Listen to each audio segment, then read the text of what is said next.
Hello, and welcome back to my podcast, Manna at the Tap. My name is Gloria, and as always, Saturday is the recap day when we focus on one or two specific things we have gathered from the various lectionary texts from the past week. The text on Sunday was John chapter 20, and Mary Magdalene was walking alone, going to the tomb of Jesus while it was still dark. She had no spices in hand to anoint his dead body. But as she was nearby, she saw the stone was gone from the mouth of the tomb, which was open in full sight. Fear gripped her heart, and her mind was trying to convince her that Jesus' body had been stolen. She ran to talk to Peter, and he, along with the disciple Jesus loved, ran to the tomb. They entered the tomb and examined it. The only evidence of a body in the tomb was Jesus's bedclothes neatly placed in a corner. This did not make sense because a body was missing. And the question was, where was Jesus's body and who had it? Peter and John exited the tomb and returned home, leaving Mary where she had started, alone outside the tomb and crying. The fear remained, but she began to inch towards the open tomb, still crying. Once inside, she saw two angels dressed in white sitting down where the body of Jesus had been.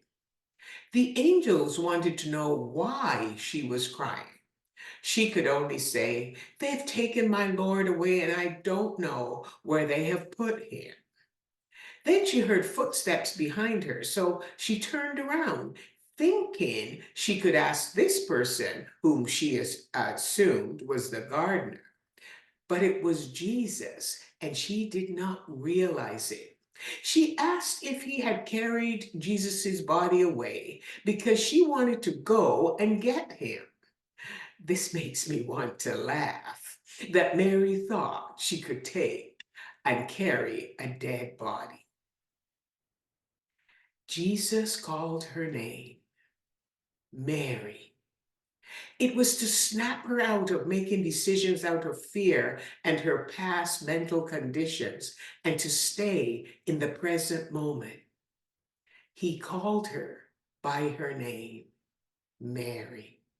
I want to pause momentarily and consider that Jesus knows our name.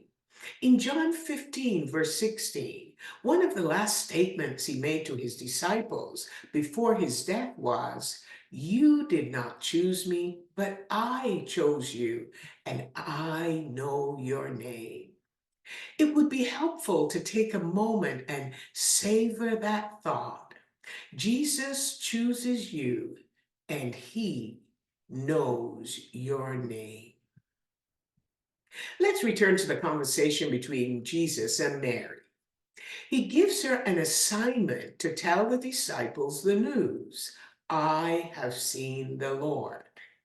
And then she told them that he had said these things to her. Based on Mary's testimony, the disciples each had to make a decision to gather together or to be like Thomas, who wanted his own way.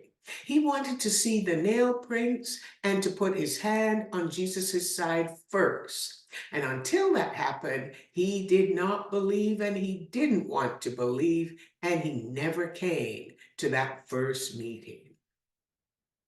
The day passed as Mary spoke to many disciples, telling them she had seen the Lord. By evening, she had gathered them together, except Thomas. My holy imagination lets me see the disciples whispering to each other, yet afraid of each other, wondering who might act like Judas, but without warning or fanfare, with the doors locked because they were afraid. Jesus stood among them. Mary Magdalene was a true disciple of Jesus, and she completed the assignment. She was the apostle to the apostles, and we need to celebrate her willingness to obey Jesus and gather people together so they meet the resurrected Jesus for themselves. And she was in the room. Please do not leave her out of the room after having completed the assigned work. Jesus' first words to the disciples were, "Peace be to you." Each person was given the gift of peace. I can imagine Jesus looking into their eyes as he said those words. The word peace is the Hebrew word shalom, and that means the peace that is sufficient for everything that is in place in our lives. God's peace can put us back together, unlike Humpty Dumpty, who fell off the wall. This peace can help us to overcome our fears. This peace offered by Jesus encompasses completeness and contentment.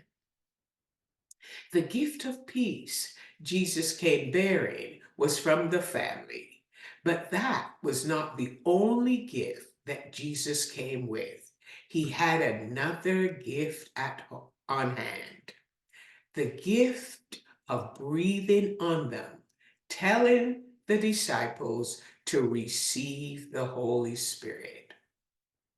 After I did some studying, I discovered the word breathe, used here in John 20, verse 22, is only used 3 times in the entire Bible.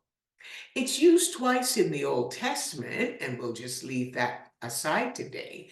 But John uses this word here as he talks about the gift that Jesus brought to his disciples that night.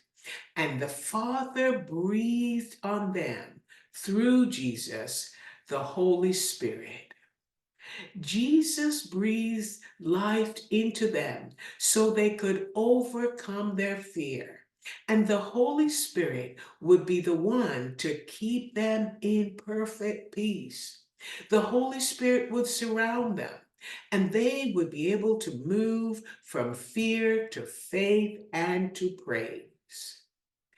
In the quietness, we too have received the gift of God's peace, and we have received the breath of the Holy Spirit and the love of Jesus which surrounds us.